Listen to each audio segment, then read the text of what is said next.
Goedemorgen en welkom op deze Suppliers Forum webinar van Tucrail. Mijn naam is Marleen Poelmans, ik ben verantwoordelijke communicatie binnen Tucrail en jullie moderator van vandaag. Het eerste deel werd vooraf opgenomen. We danken jullie om zo talrijk aanwezig te zijn. Bonjour, je vous souhaite la bienvenue pour ce Suppliers Forum webinar de Tucrail. Je suis Marleen Poelmans, responsable de communication chez Tucrail et votre modérateur d'aujourd'hui. La première partie de ce webinar a été pré-enregistrée. Merci d'être si nombreux aujourd'hui. Vandaag zijn aanwezig voor jullie. Aujourd'hui sont présents pour vous Philippe de Nayer, CEO Tucrail, Naima Hattori, COO Tucrail, Melissa Benoumer, Management Centre de compétences procurement chez Tucrail et Bram Cornelis, Portfolio Manager Nord. Pendant ce webinaire, vous pouvez poser vos questions via la chatbox. La chatbox se trouve à votre droite. Tijdens deze webinar kan je je vragen stellen via de chatbox. Je vindt deze aan de rechterzijde van je scherm. De antwoorden op de meeste van jullie vragen worden live beantwoord. Het zal niet mogelijk zijn om live te spreken. De microfoons zijn automatisch gemute. Donc pendant ce webinaire, il ne sera pas possible de poser vos questions de vive voix, mais via la chatbox. Je vous présente la CEO de Tucrail, Naima Hattori. Naima, pour ceux qui ne sont pas encore familiers avec ton rôle au sein de Tucrail, sais-tu leur donner une idée des activités qui tombent sous ta responsabilité? Oui, merci Marilyn pour cette introduction. Pour ceux qui ne me connaissent pas, je suis Naima Hattori, donc Chief Operating Officer et membre du Senior Management. Mon rôle consiste à gérer les centres de compétences qui ont une mission principale, c'est celle d'une part de recruter, de former nos collaborateurs et de gérer nos collaborateurs à long terme pour s'assurer d'une meilleure rétention et du développement harmonieux de nos collaborateurs. Les centres de compétences sont aussi en charge du développement des outils qui sont nécessaires à la réalisation de nos projets, mais ils sont aussi en charge de l'innovation. C'est un des axes stratégiques de l'entreprise. Et vous savez que Tucrail, étant filiale d'Infrabel, joue un rôle majeur dans la mobilité et supporte Infrabel dans la réalisation des objectifs environnementaux. Nos projets sont multidisciplinaires, ils couvrent toutes les phases de cycle de vie d'un projet, de l'avant-projet à la mise en service. Les centres de compétences rassemblent tous les métiers de l'ingénierie ferroviaire, donc ils couvrent les métiers du génie civil, le tracé, la caténaire, la signalisation et bien d'autres métiers. Et nous ne devons pas oublier les métiers de la sécurité puisque nous avons du personnel qui encadre les chantiers, car il ne faut pas oublier que nous travaillons dans un contexte à risque. Et la sécurité de nos collaborateurs est notre priorité. Merci Naima. Pour ceux qui ne connaissent pas encore Tucrail et ses activités, quelles infos considères-tu importantes à partager? Eh bien, Marilyn, je pense que ce qui est important de savoir, c'est que Tucrail a été fondé en 1992 pour la réalisation de la première ligne à grande vitesse en Belgique, Bruxelles-Paris, qui a été inaugurée en 1996. Et ensuite, Tucrail a continué à réaliser les lignes à grande vitesse en Belgique et réaliser d'autres grands projets d'infrastructures ferroviaires. Mais Tucrail ne travaille pas seulement en Belgique, il faut le savoir, grâce au know-how qui a été engrangé. Tucrail a travaillé sur les plus grands projets de lignes à grande vitesse en Europe. Nous avons exporté notre savoir-faire en Europe, en France, en Grande-Bretagne, en Scandinavie, sur par exemple des grands projets de lignes à grande vitesse en France. Nous avons récemment participé sur la ligne à grande vitesse Tours-Bordeaux et actuellement nous travaillons sur un des plus grands projets de tunnel ferroviaire en Europe, la liaison ferroviaire Lyon-Turin. Il est important de mentionner que Tucrail vit une évolution de sa culture d'entreprise et nous passons vers une culture d'entreprise participative et agile. Et à ce titre, il est important de rappeler que nous rassemblons nos collaborateurs autour de valeurs clés telles que la collaboration, la prise d'initiative, l'autonomie, et la mise en place de relations durables avec nos fournisseurs et partenaires. Notamment, ce que je rajouterais, c'est que TÜKRAI travaille sur 3 orientations stratégiques, le Customer Intimacy, le Technisch-Voorloper, donc le pionnier technique, et l'environnement. Et pour cela, il est important de préciser que pour le premier, en tous les cas, le Customer Intimacy, il est important pour TÜKRAI de développer une relation durable avec ses clients, de répondre à leurs attentes et leurs besoins. Il est également important, en tant que bureau d'études, d'être à la pointe des techniques ferroviaires. Et aujourd'hui, une information sans doute qui vise à stabiliser en tous les cas le portefeuille de TÜKRAI, c'est que nous travaillons déjà sur les projets de demain, notamment donc, pour le compte et avec Infrabel, notamment en développant des études sur la robustesse du réseau, les nœuds ferroviaires qui constituent aujourd'hui un réel point d'attention puisqu'on arrive en limite de capacité et ils sont à l'origine de nombreuses minutes de retard que subit tous les jours le voyageur. Dankjewel Naima. Wat was de aanzet voor TÜKRAI om dit Supplier Forum te organiseren? Ik moet zeggen dat eind 2018 heeft onze Raad van Bestuur besloten dat onze eigen aankopen dienen te voldoen aan de voorschriften in zaak met de overheidsopdrachten. We hebben een structuur op poten gezet en een actieplan uitgetekend om geleidelijk aan onze aanbestedingen voor bedrijfsaankopen te conformeren met de voorschriften van de richtlijnen in zaak met overheidsopdrachten. Naima, tu es un des moteurs dans le développement d'achat corporate. Quelle est ta vision pour les prochaines années? En tant que fournisseur, vous œuvrez à nos côtés depuis la création de TÜKRAI. Pour réaliser nos projets pour Infrabel et d'autres clients, nos achats représentent annuellement un montant supérieur à 75 millions d'euros et plus de 400 personnes qui travaillent donc en tant qu'externes chez nous. Et vous intervenez dans différents domaines. Vous nous proposez des ingénieurs, des dessinateurs, des informaticiens, des surveillants de chantier, des encadrants au niveau de la sécurité sur nos chantiers et bien d'autres profils et d'autres prestations de services.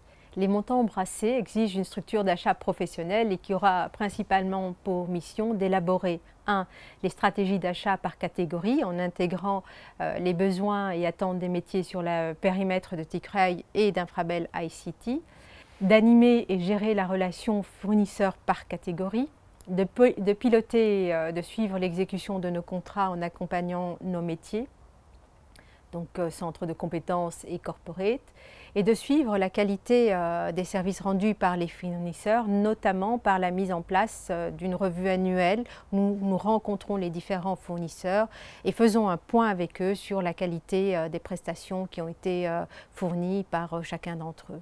Alors, au-delà du respect de la réglementation, de la gestion des risques environnementaux ou sociaux, la démarche d'achat responsable est une réelle opportunité pour nous engager dans un modèle plus durable et plus respectueux de l'environnement et solidaire également. Nous avons par exemple démarré auprès de Bruxelles Formation et de l'équivalent en Flandre un partenariat qui permettrait aux chômeurs de longue durée d'être réintégrés dans la vie professionnelle. C'est une façon de contribuer à l'emploi et d'intégrer le public fragile dans le monde de l'emploi. Ok, super Naima pour cette réponse. TÜKRAI est en pleine évolution en termes d'outils de travail. Quel objectif souhaites-tu atteindre grâce à cette modernisation? Eh bien Marilyn, nous saisirons cette transition vers les marchés publics pour accélérer la transformation digitale sur les achats. L'objectif que nous poursuivons est d'utiliser par exemple l'intelligence artificielle pour justement diminuer les charges administratives répétitives et mettre le focus sur de la valeur ajoutée qui sera portée par nos collaborateurs. Ça sera une des priorités en termes de digitalisation les prochaines années. We zijn aan onze laatste vraag aangekomen. Heb je nog een vraag voor de leveranciers? Ik heb een laatste boodschap voor onze leverancier. Philippe de Nyer, onze CEO en ikzelf, wensen het belang te benadrukken van ethiek en integriteit, professionele integriteit. Te beginnen bij onszelf, a fortiori wanneer onze missie voornamelijk door de staat worden gefinancierd, volgen wij de gedragscode die door Infrabel is opgesteld. En deze is beschikbaar op onze website en dat is heel belangrijk dat alle onze leveranciers hebben dit gedragscode gelezen. Dankjewel Naima voor deze toelichting. Écoute, avec grand plaisir Marilyn et je souhaite à tous nos partenaires un agréable webinaire et j'espère que vous allez trouver des informations qui vous permettront de vous organiser pour l'avenir. À tout à l'heure. Je donne la parole à notre manager procurement, Melissa Benoumer. Merci Marilyn. Bonjour à toutes et à tous. Goedemorgen allemaal en welkom op deze TUCRAIL Suppliers Forum webinar. Je m'appelle Melissa Benoumer, je suis manager du centre de compétences procurement chez TUCRAIL et ce matin, je vais vous présenter toute notre organisation liée aux achats. En termes de ressources, en termes de processus, avec un accent important sur la législation des marchés publics, mais également en termes d'outils et de méthodologies que vous allez découvrir et devoir certainement utiliser à l'avenir. In het kader van onze opdracht hebben wij nood aan partners binnen verschillende domeinen. Consultancy, IT, facility, HR.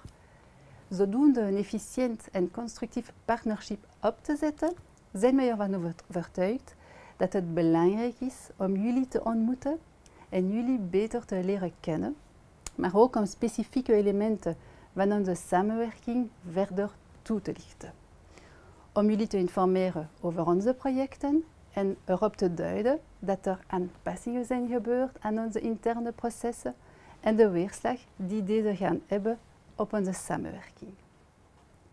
Wij gaan immers de wetgeving inzake overheidsopdracht toepassen en dit op al onze aankopen.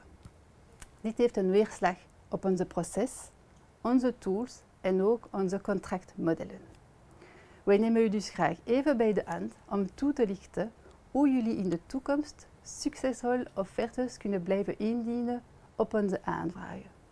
Donc, qu'y a-t-il à l'agenda ce matin? Eh bien, nous allons aborder 3 thématiques principales. Nous allons tout d'abord aborder l'organisation interne de nos achats. Nous allons ensuite parcourir le processus des marchés publics et faire ensuite le point sur les outils et la méthodologie que nous allons utiliser pour que vous puissiez participer à nos marchés. Je vais tâcher d'alterner mes présentations en français et en irlandais. J'espère que cela sera suffisamment clair pour tout le monde. Commençons par notre organisation interne. Vous voyez ici l'organigramme de TUCRAIL. TUCRAIL est une organisation matricielle composée de centres de compétences qui gèrent essentiellement les ressources. Et ces ressources sont mises à la disposition des équipes projets de nos différents portfolios. À côté de cela, nous retrouvons également les équipes de support, corporate ou encore QHSE. Tous les achats sont coordonnés au sein du centre de compétences procurement où nous gérons différents types d'achats. Premièrement, nous gérons les missions pour le compte de notre client principal Infrabel et cela se traduit généralement par d'importants marchés publics de travaux. Ensuite, et c'est le scope qui nous occupe aujourd'hui, nous gérons également tous les achats que nous appelons corporate, c'est-à-dire tous les achats nécessaires au bon fonctionnement de TUCRAIL dans les domaines logistique, facility ou encore IT. Et enfin, nous gérons également toutes les missions de consultance, soit pour nos propres besoins, soit pour les besoins de nos clients. Natuurlijk wordt dit helemaal beheerd door René Le Ploeg. Laat mij het team Corporate Public Procurement aan jullie voor te stellen. Het ploeg bestaat uit 5 personen. Misschien hebben jullie al kennis kunnen maken met een paar van mijn collega's. Het zijn Marie-Pierre, Anne-Christine, Denis, Daniel en Kate. Zij werken heel hard onder mijn leiding en onder de finale supervisie van onze COO et onze CIO. Passons à présent à notre processus achat et plus spécifiquement à la législation sur les marchés publics. Vous le savez peut-être, le domaine des marchés publics est régi par une multitude de règles issues tout d'abord de directives européennes qui sont transposées en droit belge via notamment la loi du 17 juin 2016, accompagnée de ces arrêtés royaux du 18 juin 2017 et du 14 janvier 2013. Mon but aujourd'hui n'est certainement pas de vous donner une formation détaillée sur les marchés publics. Nous aurions besoin de bien plus de temps que celui consacré à notre webinaire pour ce faire. Mais je souhaite attirer votre attention sur quelques éléments importants auxquels vous serez confrontés à l'avenir. Et pour ceux qui n'ont jamais eu la chance de côtoyer de près ou de loin le monde des marchés publics, je vous laisse découvrir dans une petite vidéo synthétique les grands principes qui régissent cette matière.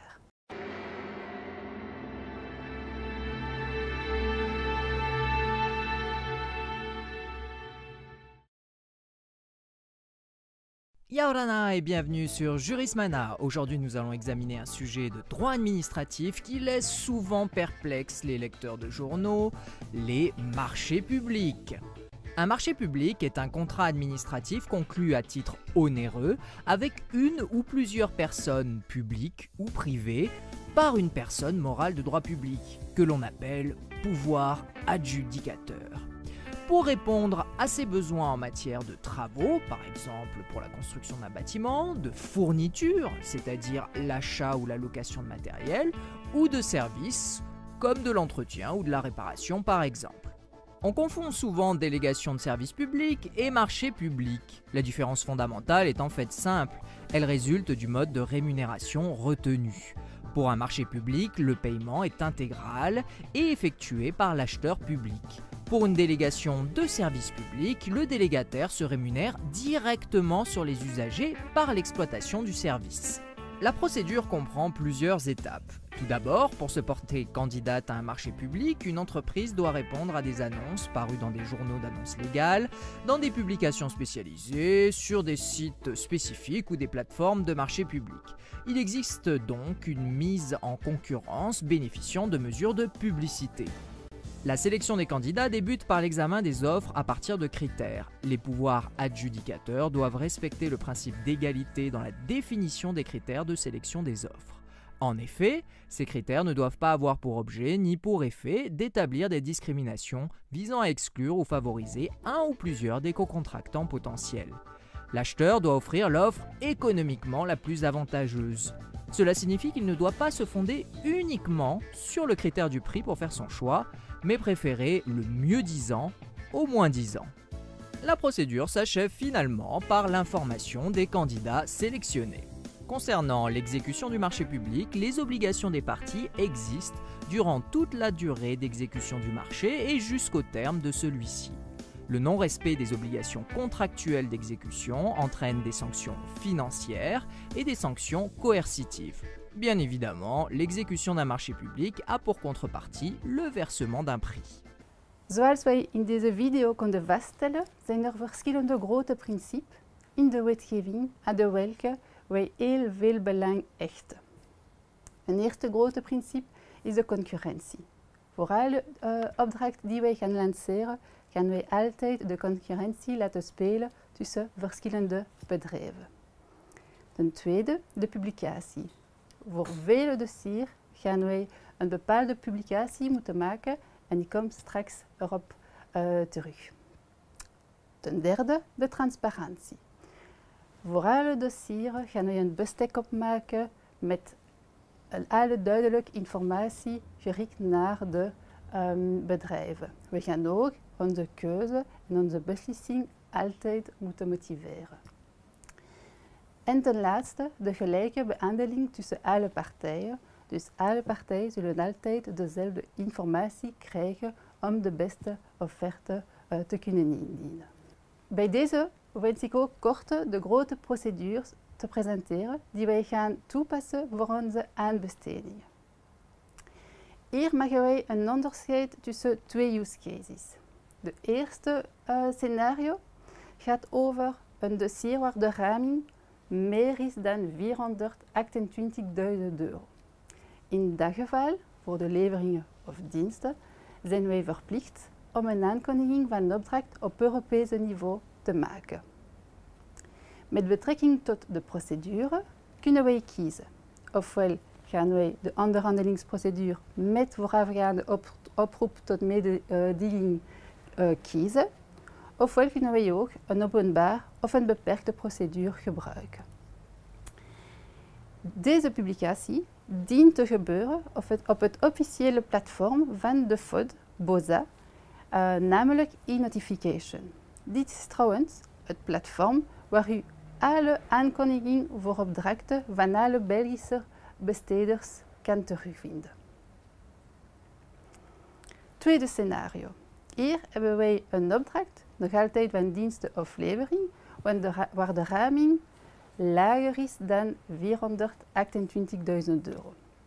In dat geval zijn we niet verplicht om een Europese publicatie te maken. We kunnen gewoon een onderhandelingsprocedure zonder voorafgaande oproep tot mededinging toepassen.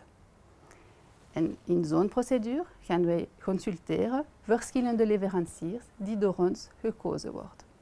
En we gaan naar hun het bestek gewoon doorsturen.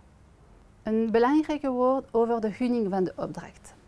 In die twee gevallen, dus ofwel een raming boven de €428.000, ofwel een opdracht lager dan de Europese drempels, moeten wij sowieso de aanbesteding toekennen op basis van gunningscriteria.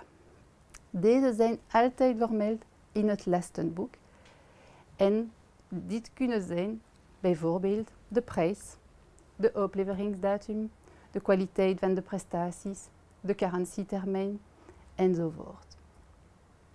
Avant de passer aux outils, j'aimerais encore attirer votre attention sur deux points importants dans le cadre d'une procédure de marché public. Le premier point concerne la formalisation administrative. Il est par exemple demandé dans le cahier des charges de nous fournir plusieurs types de documents, des attestations, des références. Il est très important de bien lire attentivement le cahier des charges et de nous remettre l'ensemble des documents qui sont demandés. Un deuxième point important, soyez très attentifs à la date et à l'heure limite d'introduction des offres. Malheureusement, une offre qui nous arriverait tardivement ne pourrait pas être prise en compte. Et enfin, la signature. Faites très attention également à la personne qui va signer votre offre. A-t-elle les pouvoirs d'engager votre entreprise ou non? C'est aussi un élément que légalement nous devons vérifier. Un deuxième élément que sur lequel j'aimerais assister aujourd'hui, c'est également la qualité des prestations. La qualité des prestations est pour nous un enjeu crucial et nous allons encore renforcer cet aspect à l'avenir en mettant par exemple en place un système d'évaluation de nos fournisseurs. Voyons à présent comment tout cela se traduit dans nos marchés publics. Comment dès lors vous allez pouvoir, vous, participer à nos marchés et notamment où retrouver nos annonces de marchés publics. Donc, je le disais en commençant, dans les types de marchés qui nous occupent, nous faisons une distinction entre les marchés relatifs à des missions de consultance et les marchés que nous appelons corporate, c'est-à-dire ceux liés au domaine facility, IT, logistique ou formation. Wat de tweede categorie van aankopen betreft, dus de aankopen corporate, hoe kan u deelnemen aan die aanvragen? Hier vinden wij onze twee scenario's terug. Ofwel moeten wij op Belgische en Europese niveau publiceren. Wij zullen een publicatie doen op het platform e-notification, waar alle documenten betreffende de aanvraag ter beschikking zullen zijn. En het is aan iedereen om te bepalen of hij al dan niet een offerte wil indienen. Ofwel bevinden we ons in een onderhandelingsprocedure zonder voorafgaande oproep tot mededinging en we zullen verschillende leveranciers van onze keus raadplegen die het lastenboek rechtstreeks van ons zullen ontvangen. Abordons maintenant la deuxième catégorie, c'est-à-dire les marchés de consultance. Ici, vu le volume de demandes que nous publions annuellement et le montant qu'elles représentent, nous avons l'obligation de publier ces marchés au niveau européen. C'est une imposition légale comme on vient de le voir il y a un instant.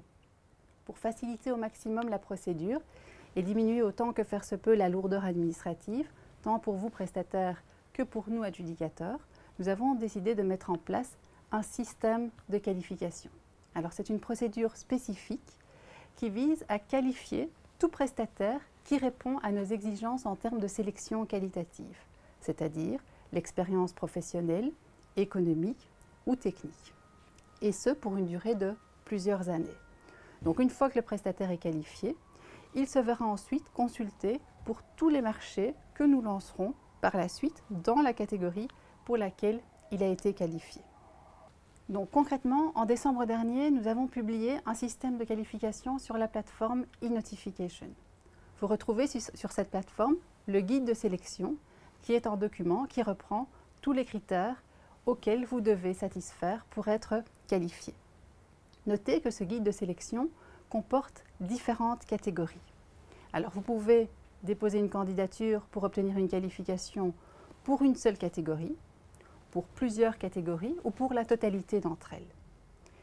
Alors, il existe 3 catégories, les services ICT, les services engineering, et dans cette catégorie, il y a encore une sous-division pour le génie civil, les voies, la caténaire, la signalisation et le programme management, et les services corporate. Votre candidature, elle est à remettre sur la plateforme e-Tendering, qui est la plateforme officielle du SPF BOSA de dématérialisation des offres. Si votre candidature est en ordre, nous vous confirmons par écrit dans les semaines qui suivent que vous êtes bien qualifié.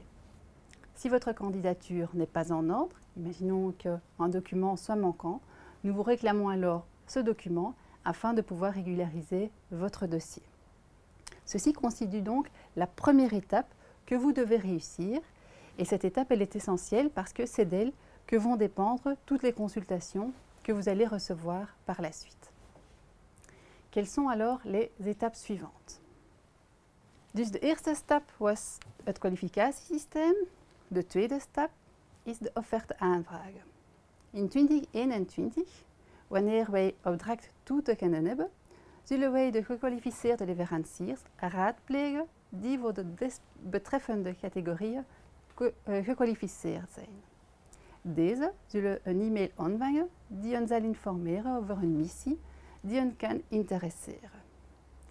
Om u de taken te vergemakkelijken, ontwikkelen wij momenteel een specifieke tool die zal dienen als publicatieplatform. Deze tool heet e-Tender. Dit is volgens onze inzien het platform dat het best past bij dit type marketaanvragen. Concreet genomen, hoe zal dit juist verlopen? U bent bijvoorbeeld gekwalificeerd voor de categorieën engineering diensten, burgerlijke bouwkunde. Wij zoeken een burgerlijke ingenieur voor een opdracht van 6 maanden op een van onze projecten. Wat volgt is dat u een e-mail ontvangt die u informeert over deze opportuniteit met een link die u direct naar de pagina zal leiden waar wij onze aanvragen hebben gepubliceerd. En u kan hier dan uw offerte opladen, de cv en andere vereiste documenten. Dus nogmaals, voor alle duidelijkheid, hier is dus de to-be-proces vanaf 2021. U kan u kwalificeren op basis van het kwalificatiesysteem gepubliceerd op e-Notification, dat is de eerste stap. Dan zal u een uitnodiging ontvangen om deel te nemen aan de opdracht binnen de categorieën waarvoor u bent gekwalificeerd. En na analyse en vergelijking van de offertes kunnen wij de opdracht toekennen. Et ici, pour vraiment que ce soit vraiment bien clair, je vais quand même le répéter en français puisque vous voyez que c'est crucial, ça va être notre processus à partir de 2021. Donc, le système de qualification vous permet de vous qualifier pour une ou plusieurs catégories. Et une fois que vous êtes qualifié, alors vous recevez par email les avis de marché des missions que nous allons publier. Vous déposez votre offre sur notre plateforme e-Tender et après analyse et comparaison des offres, nous pourrons notifier le marché. Tot slot wil ik uw aandacht trekken op de transitieperiode waar we ons momenteel in vinden. Zoals gezegd, de nieuwe tool zal beschikbaar zijn vanaf 2021. Tot nader order kun je nog steeds onze huidige tool raadplegen voor lopende opdrachten. En onze huidige tool noemt AFAS. Dus dat is heel belangrijk. Tot 2021. We raden je aan om nog altijd onze huidige tool AFAS nog raad te plegen om de lopende missie te kunnen terugvinden. J'aimerais revenir encore un instant sur le système de qualification que nous avons publié sur eNotification en décembre dernier, car nous avons reçu pas mal de questions sur le fonctionnement de celui-ci et j'ai repris ci-dessous les questions les plus fréquentes en espérant que celles-ci vous aideront à remettre votre candidature pour ceux qui ne l'ont pas encore fait. La première question qu'on reçoit souvent, c'est « Mais finalement, où puis-je retrouver ce système de qualification sur eNotification ?» Celui-ci se trouve sur la plateforme eNotification et via le moteur de recherche, vous pouvez le retrouver facilement. Cela étant, nous ajouterons dans la documentation que nous allons envoyer suite à ce webinaire le lien qui vous amènera directement vers la page où vous pourrez trouver notre système de qualification. Une deuxième question que nous recevons fréquemment, j'ai introduit ma candidature, mais je ne reçois pas encore de demande. Est-ce que c'est normal? Donc, c'est tout à fait normal, comme je l'ai expliqué. Le système de qualification était la première étape du processus. Une fois que vous êtes qualifié, nous allons vous envoyer les demandes par email, mais ce système sera d'application en 2021 lorsque notre nouvel outil sera tout à fait prêt.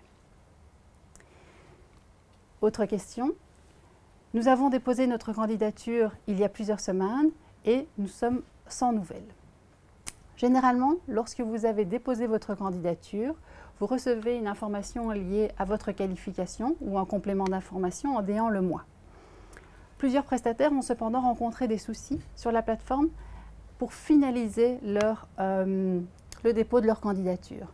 Donc ici aussi, dans la documentation que nous allons vous envoyer, nous avons veillé à mettre un petit manuel qui vous guidera pas par pas pour finaliser de manière correcte votre candidature sur la plateforme e-tendering. Quelle est la deadline pour remettre ma candidature dans le cadre de ce système de qualification? Alors ce système de qualification n'a pas de deadline, donc c'est un système qui reste ouvert pendant plusieurs années et donc vous pouvez à tout moment, tant que ce n'est pas encore fait, venir sur la plateforme et introduire votre candidature. Et je le répète, tant que vous n'avez pas introduit votre candidature, vous ne recevez pas non plus l'émission, donc c'est très important de le faire le plus rapidement possible. Et enfin, une dernière question, est-il possible d'introduire sa candidature pour la catégorie corporate, mais parmi celles-ci, de se limiter qu'à la partie Facility? Comme je le disais tout à l'heure, le système de qualification comporte 3 catégories. Les services ICT, les services engineering et les services corporate. Pour ce qui concerne les services ICT et corporate, nous n'avons pas fait de sous-catégorie. Donc pour ces 2 types de services-là, vous pouvez tout simplement introduire votre candidature pour la catégorie principale. Vous recevrez alors ensuite toutes les missions qui relèvent de cette catégorie et à vous de décider à ce moment-là si elles vous intéressent et si vous souhaitez y répondre. Voici les informations que je voulais vous communiquer aujourd'hui sur notre manière de passer nos marchés et les outils que nous allons utiliser à l'avenir. J'espère que vous êtes à présent mieux informés pour répondre aux nombreuses opportunités que nous allons lancer dans les prochains mois. Je vous remercie pour votre attention et si vous avez encore des questions, n'hésitez pas à les poser dans le chat. Nous tâcherons d'y répondre dans la session live qui aura lieu tout à l'heure. Graag jullie aandacht voor Bram Cornelis, Portfolio Manager Noord. Dank u wel, Marilyn. Mijn naam is dus Bram Cornelis. Mijn collega's hebben jullie al verteld over de structuur van TUCRAIL met zijn competence centers en de verschillende portfolio's.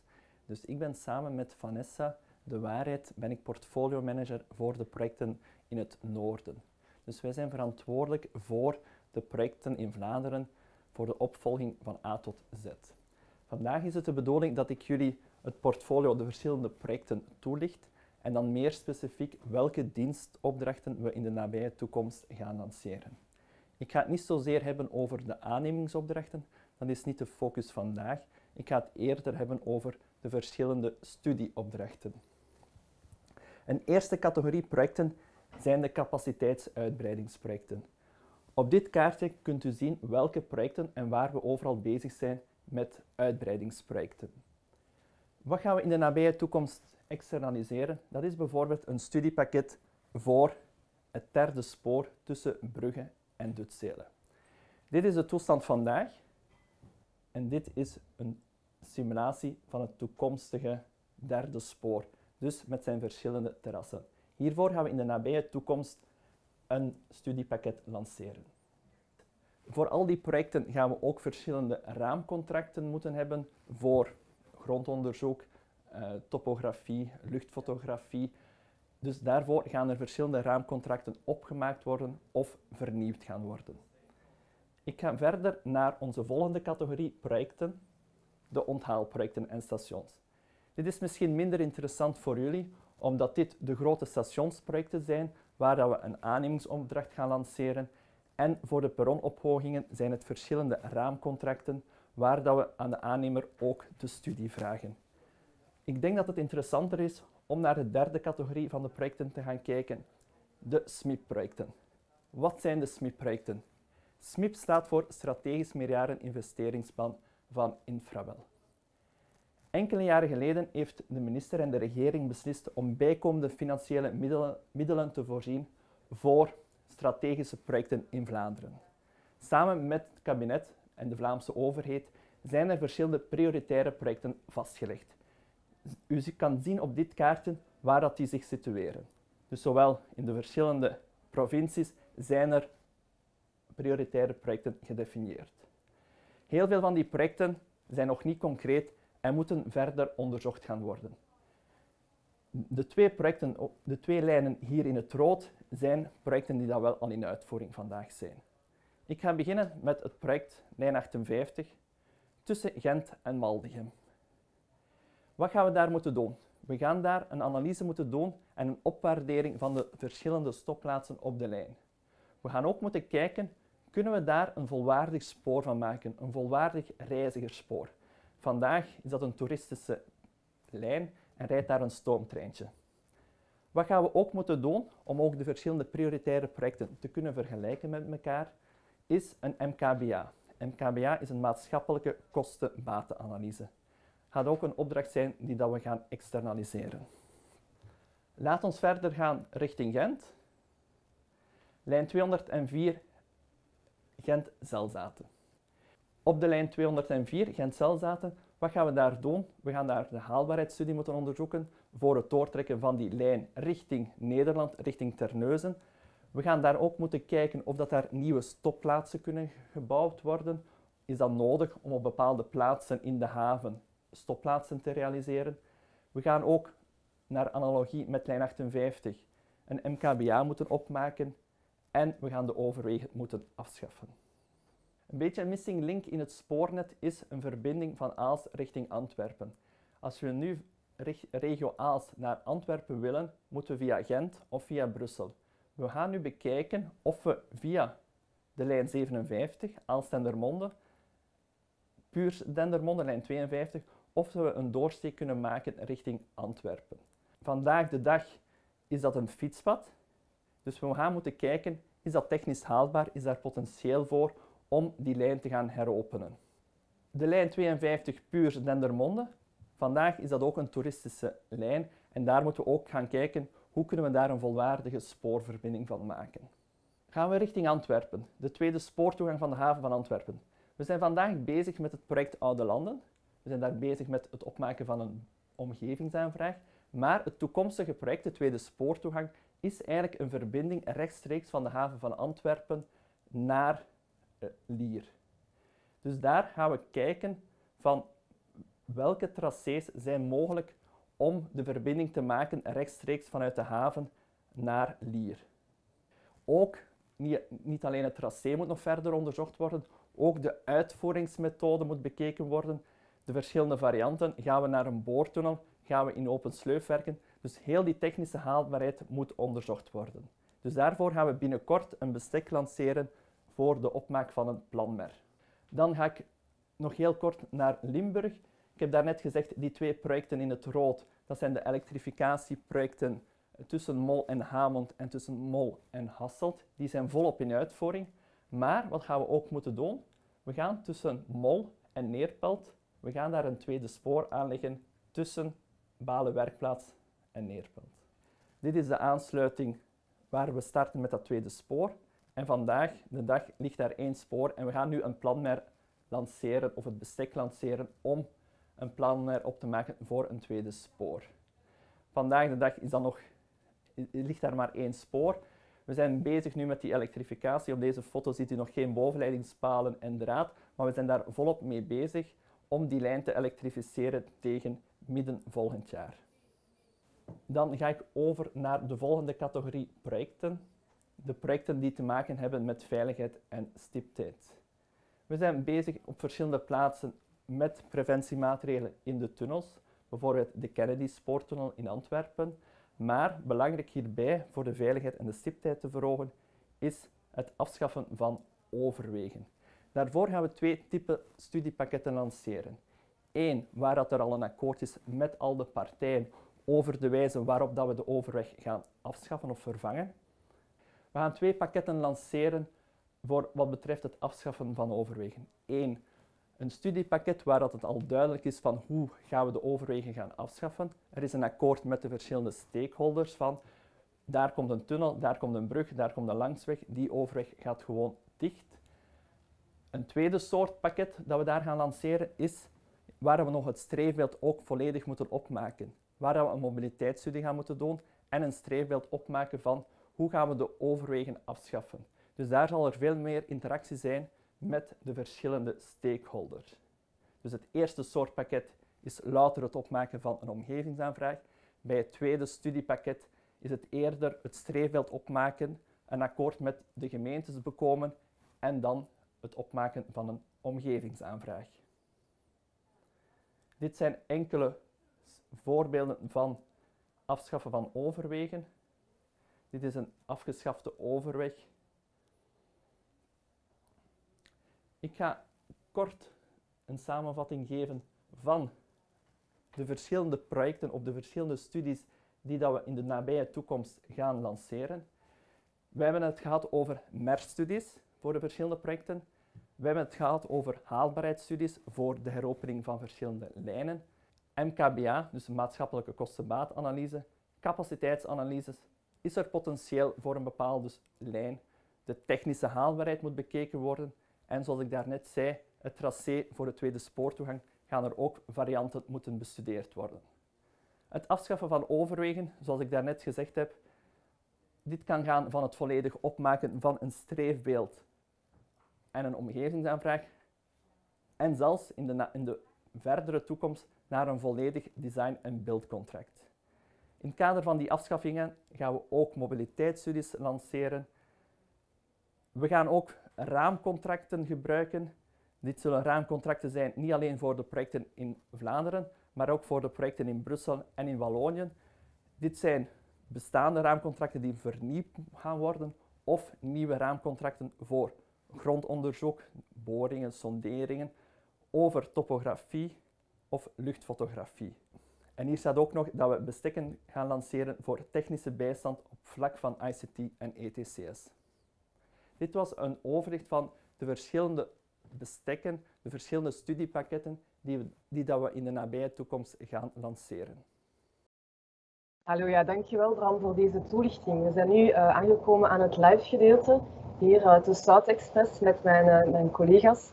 Allemaal Covid-proof. Donc nous sommes ici à South Express avec mes collègues de Tucrail. Nous sommes tous Covid-proof, on a un masque, etc. Donc je vais commencer avec le Q&A. Je vous remercie aussi pour les questions que vous nous avez envoyées et on va commencer avec les réponses. Voilà, la première question, c'est une question que j'ai pour Naïma. Naïma, quels sont les 2-3 grands objectifs de Tucrail pour 2021? Ok. Ce que je vais vous dire là, c'est vraiment les messages clés que notre CEO voudrait également vous transmettre, car il n'a pas pu participer aujourd'hui à cette séance. Donc, les messages clés pour 2021, Marilyn, sont les suivants. Premièrement, il y a une stabilité dans notre portefeuille grâce à un investissement qui est nommé SMIP, qui nous permet de garder une stabilité de nos investissements jusqu'en 2031. Alors évidemment, le gros de nos investissements se déroulera sur les prochaines années, jusqu'en 2024-25, mais c'est la chance que nous avons en tant que filiale d'Infrabel d'avoir une certaine sécurité sur notre portefeuille. Ça, c'est un objectif majeur, c'est de réaliser effectivement les projets du SMIP et notamment le RER, hein, dont Bram, qui vient aussi dans le plan d'investissement SMIP, pour lequel il y a encore énormément de projets à réaliser en 2021. On aura beaucoup de chantiers qui vont donc apparaître en 2021 pour lesquels nous aurons besoin de collaborateurs encadrants pour la surveillance des chantiers. Alors, juste peut-être encore des éléments qui sont importants en termes d'objectifs en 2021, c'est le basculement de tous nos marchés en marché public. Donc, nous avons commencé ce processus de migration de nos marchés achats propres vers les marchés publics et nous envisageons de terminer l'ensemble de cette migration fin de cette année. Fin 2021, pardon. Oké, dat is heel fijn om te horen. We hebben nog een andere vraag binnengekregen, ook voor Naïma. Votre plan stratégique s'articule notamment autour de l'innovation. Pouvez-vous nous parler de quelques projets d'innovation chez Tucrail? Il y en a plein, Marilyn. Hein. On a plusieurs projets d'innovation. On travaille énormément sur les projets de transition énergétique. C'est un sujet d'actualité. Je l'ai cité préalablement dans le webinaire. C'est important aujourd'hui pour Tucrail de participer en tant que filiale d'Infrabel dans cette évolution et cette transformation des objectifs climatiques. Et en ça, donc, on a développé au niveau de nos services techniques plusieurs marchés qui permettent d'atteindre cet objectif. Un autre enjeu consiste aujourd'hui à travailler sur le BIM. Aujourd'hui, le BIM est un système qui nous permet une méthodologie de travail qui nous permet de mieux collaborer, et notamment entre les différents acteurs d'un projet. Et c'est tout un programme que nous envisageons de développer principalement en 2021 et 2022.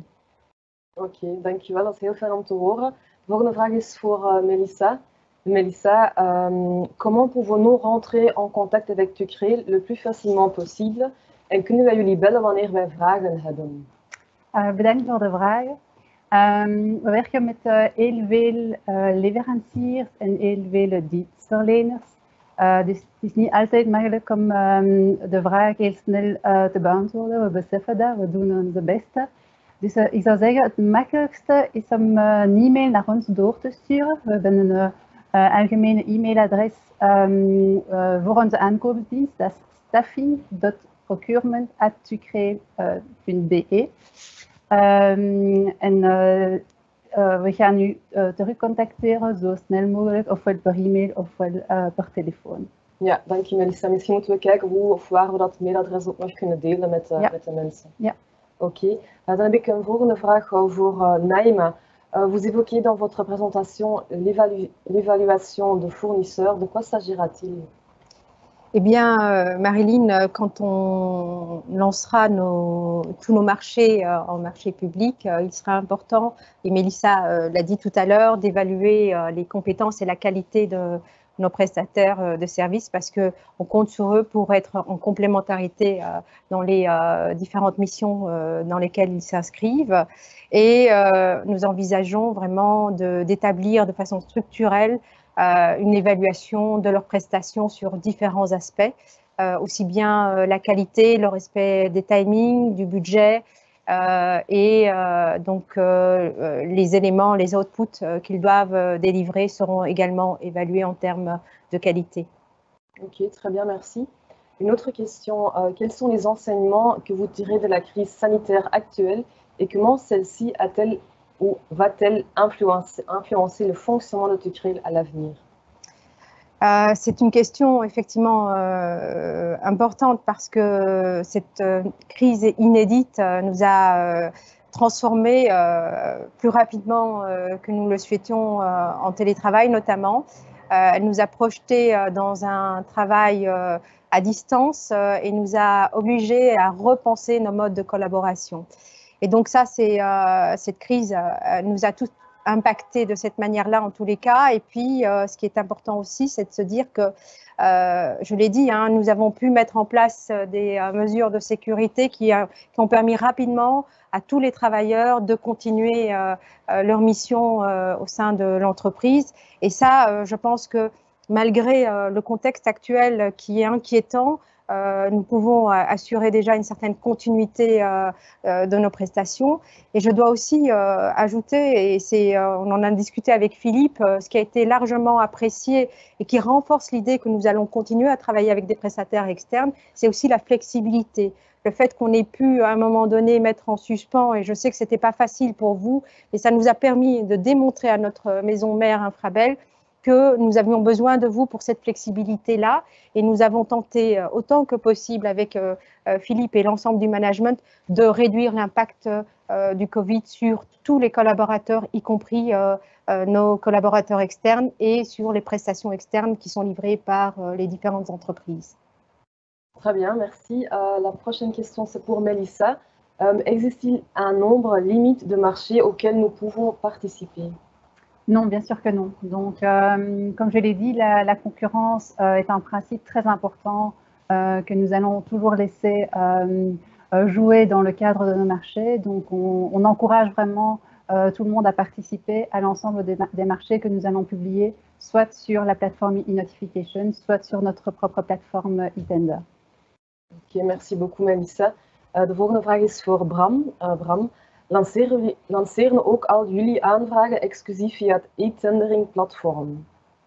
Ja, dankjewel. Over het algemeen worden al onze aanvragen via dat e-tendering platform gepubliceerd. Het kan ook wel gebeuren dat gedurende het procedureverloop, als er een kleinere opdracht is, als de dienst MER bijvoorbeeld nog een bijkomende passende beoordeling vraagt, dat we dat via een beperkte aanvraag doen, dat we gewoon enkele bureaus contacteren of een bijwerk uitschrijven om die opdracht, die kleinere opdracht, te gunnen. Oké, dankjewel Bram. En dan is er nog een vraag voor Naima. Zijn prijsherzieningen mogelijk? Ja, we hebben dit mogelijkheden. De prijzen zijn herzienbaar en we volgen de instructie van Agoria met de formule die is klassiek voorzien voor de herzien van de prijzen. Oké, dankjewel. Nog een vraag voor Melissa. Hoe zit het met de bedrijven die nu geselecteerd zijn voor dienstverlening? Moeten we opnieuw deelnemen aan een selectie? Nee, dus de selectie is gebeurd op het moment dat je kandidatuur hebt ingediend op het kwalificatiesysteem. Dus dat is de eerste fase van de selectie is gebeurd. En nu, voor de categorieën waarin je gekwalificeerd bent, gaat u onze missie krijgen per e-mail. En u gaat uw offerte rechtstreeks mogen indienen op onze platform e-tender. Oké. En wat is het verschil tussen een missie in delivery of een missie in time and material? Dat is een hele goede vraag. We maken inderdaad een onderscheid tussen de twee. Une mission en régie, c'est une mission qui se base sur un profil que nous recherchons spécifiquement pour une mission. Et donc, on va recevoir un CV que nous allons examiner. Et c'est ce CV que nous allons évaluer. Et c'est ce profil bien précis que nous allons chercher à recruter.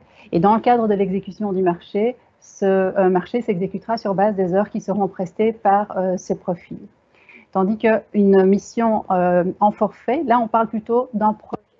Alors on va se baser sur des livrables qui devront être remis pendant l'exécution du marché. Ce projet, la méthodologie et la qualité du projet présenté qui sera évalué au moment de l'analyse des offres et c'est sur cela que portera notre choix au moment de l'attribution du marché. Ok, très bien, merci. Une question pour Naima. Quelqu'un se pose la question: ai-je bien compris que c'est le procurement de TUCRIL qui gère également les demandes de services pour Infrabel? Alors non, pas vraiment. C'est-à-dire que nous avons chacun notre périmètre. Certaines demandes sont gérées effectivement pour le compte d'Infrabel par TUCRAI. Il s'agit de certaines demandes de missions pour ICT et pour Asset Management. Mais donc nous gérons les marchés que nous prenons en charge directement. Donc Infrabel a également son propre service de procurement, aussi bien pour les travaux que pour les prestations de services. Ok, en effet. Een vraag voor jou, Bram. Naar timing toe, welke studies zullen eerst gepubliceerd worden? Dus welke MER of studieopdrachten gaan we de komende maanden lanceren? Dan denk ik vooral aan de project-MER voor het tweede spoor tussen banenwerkplaats neerpelt, dan denk ik ook aan de haalbaarheidsstudies voor lijn 52 en lijn 57, zoals ik het daarnet ook in de presentatie toegelicht heb. We zijn ook bezig met het opmaken van een bestek voor de planner van de tweede spoortoegang. Dat zal iets eerder zijn voor het einde van het jaar dat we dat gaan publiceren.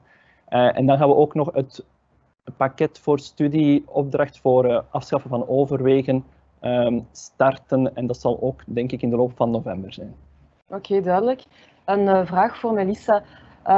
Het is een beetje een ingewikkelde vraag. Dus als je reeds een kwalificatiesysteemprofiel hebt op de e-notification, daar het bedrijf reeds deelneemt aan aanbestedingen van de overheid, dan dien je niets meer te ondernemen en krijg je zo ook de TUCRAIL aanbestedingen. Dat is een moeilijke vraag, Ja. inderdaad.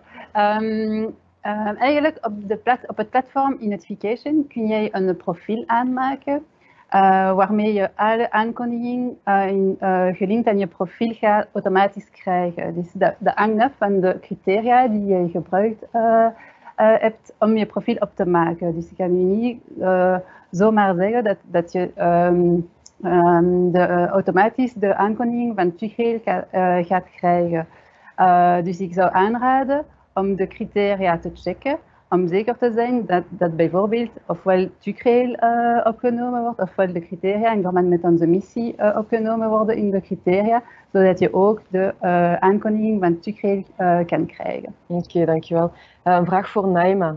Welke zijn de projecten die er aankomen op vlak van IT? Ja. Ik denk dat de belangrijkste projecten en challenge die we zullen hebben in de IT-vlak zal de migratie van SAP HANA. We blijven nog veel aan het werk op dit ontwikkelen. En dat zal misschien de belangrijkste uitdaging. En we weten ook, dat is ook belangrijk voor onze dienstleverers, dat we zullen waarschijnlijk hebben dezelfde volume van prestatie voor ICT. Dus tot nu toe, we weten dat binnen de investeringsplan we zullen geen daling hebben in dit domein. Oké, dankjewel. Nog een beetje een ingewikkelde vraag voor jou, Melissa. Ik ga hem een beetje inkorten, maar het gaat er eigenlijk over dat iemand die werkt voor TUCRAIL als ingenieur, dus als bouwkundig ingenieur, en dat dan de opdracht bijna afloopt. Hoe zit het dan met de ganse verlengingsprocedure? Hoe gaat het in zijn werk? Loopt het dan via dezelfde weg of gaat dat dan via een andere weg? Dat hangt net een beetje af van de situatie zelf. Dus ik kan dat niet voor deze specifieke situatie beoordelen. Maar in het algemeen, ofwel gaat het over een verlenging, dat is voorzien in het contract, dus de opdracht gaat verlengd worden. Maar op het moment dat een opdracht beëindigd wordt, afgesloten wordt, dan gaan we een nieuwe publicatie moeten maken via onze nieuwe procedure. En dan gaat de concurrentie opnieuw spelen. Oké, dankjewel. Nog een vraag voor jou, Bram. Het BIM, is dat considered innovation? We kunnen inderdaad zeggen dat BIM beschouwd kan worden als een innovatieproject, maar het is ook wel zo dat we op heel veel van onze projecten al BIM toepassen. Op het derde spoor tussen Brugge en Gent wordt het toegepast, voor projecten in Limburg wordt het al gebruikt. Dus het is innovatie, maar het wordt ook al op verschillende projecten gebruikt nu vandaag ook al. Oké, dank je. Naima, een HR-gerichte vraag. In welke mate zal het contact alsnog met HR gebeuren in de toekomst? Bijvoorbeeld voor engineering? Ja, ik moet zeggen dat als we gaan naar overheidsopdrachten, dat is verplicht dat we respecteren een equiteit tussen de verschillende dienstleveringen. En de SPOC voor al wat betreft de overheidsopdracht zal procurement zijn. En HR normaal gezien voor de externe partner zal niet meer geïmpliqueerd worden. Oké, duidelijk. Melissa, une question pour toi. Pour les procédures négociées sans publication préalable, exemple études en stabilité inférieure à 214 000 €, comment peut-on faire pour être informé? Alors, comme je l'ai expliqué dans ma présentation, pour ce type de procédure, nous n'avons pas l'obligation légale de publier ces avis de marché sur une plateforme. Donc, nous envoyons notre cahier des charges à plusieurs fournisseurs ou prestataires de services de notre choix. Cela étant, il appartient à tout un chacun de manifester son intérêt pour être consulté dans le cadre de nos marchés, et nous veillerons alors à leur envoyer également le cahier des charges qui pourrait les intéresser. Ok, merci. Naïma, une question pour toi. Quand avez-vous entamé votre changement de culture d'entreprise vers un mode participatif et agile, et comment cela se passe-t-il? C'est effectivement une question d'actualité. Marilyn, aujourd'hui, ça fait à peu près 2 ans que nous avons mis en place notre nouvelle organisation, et l'un des drives de cette nouvelle organisation, c'est aussi le changement culturel pour amener le collaborateur à se développer, lui donner davantage d'autonomie et évidemment les responsabilités qui accompagnent cette autonomie. Et ce que nous avons mis en place, c'est tous des modes je dirais de collaboration participative en faisant par exemple davantage de tours de table autour de nos différents collaborateurs, leur demander ce qu'ils en pensent, comment les impliquer vraiment dans la vie et la réalisation afin qu'ils puissent vraiment prendre leurs responsabilités et s'exprimer pleinement dans les différents projets qu'ils réalisent. Et nous faisons également appel à des coachs agiles qui nous accompagnent aussi dans cette transformation culturelle, tout en travaillant autour des valeurs clés, comme je l'ai expliqué tout à l'heure. Ok, super, merci. Bram, de volgende vraag is voor jou. Even samengevat, dus de technische ondersteuning voor ETCS en ICT, gaat het over projectsourcing? Ja, dus dat klopt eigenlijk. Dus de opdrachten die ik in de presentatie toegelicht heb, dat gaat effectief specifiek over gespecialiseerde bureaus, MER-bureaus, die dat haalbaarheidsstudies doen, die dat MER-studies opmaken. De ondersteuning technisch voor ICT en voor ETCS, dat zijn inderdaad eerder IT-consultancy-opdrachten. Oké, de volgende vraag is voor jou, Melissa.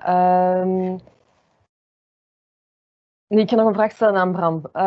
Wacht, hè. Dus, op dit moment krijgen wij zowel vragen vanuit Infrabel als TUCREIL. Kunt u aangeven welke type opdrachten via TUCREIL of Infrabel kunnen uitgezet worden? Ik heb daarnet de prioriteiten of de eerstkomende opdrachten toegelicht. En ik denk dat we in gesprek moeten gaan met de verschillende bureaus om aan te geven waar dat de prioriteiten zijn. Ik heb inderdaad ook al vastgesteld de laatste weken en maanden dat er inderdaad de gespecialiseerde bureaus overstelpt worden met vragen, zowel van ons als van Infrabel, als ook van andere overheden om bepaalde studies op te starten. Ik denk dat we in overleg moeten gaan en de bedoeling van vandaag was ook om ergens een prioritisatie aan te geven van welke opdrachten gaan er nu de komende tijd gelanceerd worden en welke zijn er eerder voorzien op langere termijn. Maar ik denk dat we dat gewoon in onderling overleg met de verschillende stakeholders en met de verschillende bureaus moeten aangaan. Oké, prima. Naïma, een vraag voor jou. Is het mogelijk dat Infrabel via e-marketplace eenzelfde positie publiceert die jullie, TUCREIL, zelf ook gepubliceerd hebben? Ik hoop dat niet.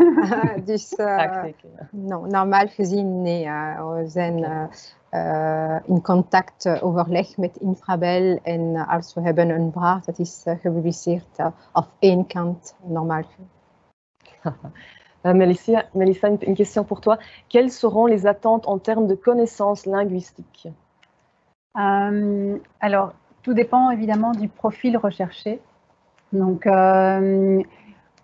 dans les documents contractuels, il y a plusieurs documents qui vont élaborer le contrat. Donc, il y a tout d'abord nos conditions générales d'achat, où vous retrouvez toute une série de clauses contractuelles. Mais il y a également la publication que nous allons faire sur notre plateforme eTender. Et dans cette publication, il y aura toute une série d'exigences auxquelles notamment le profil recherché devra répondre. Et parmi ces exigences, il y aura notamment des exigences linguistiques, français, néerlandais. Dans certains cas, ça peut être également l'anglais.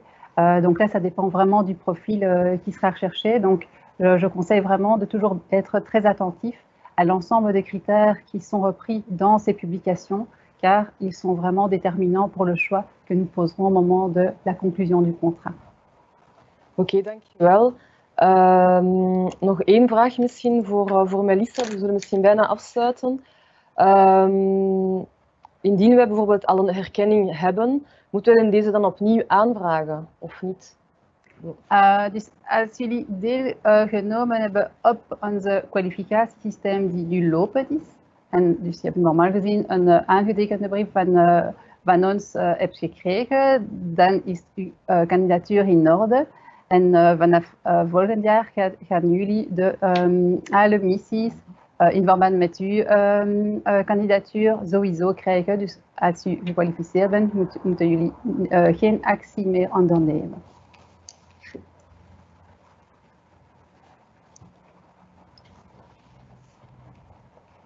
Voilà, nog wat ik nog wil vertellen is dat de webinar natuurlijk wordt opgenomen. Dus we kunnen die daarna ook delen met jullie.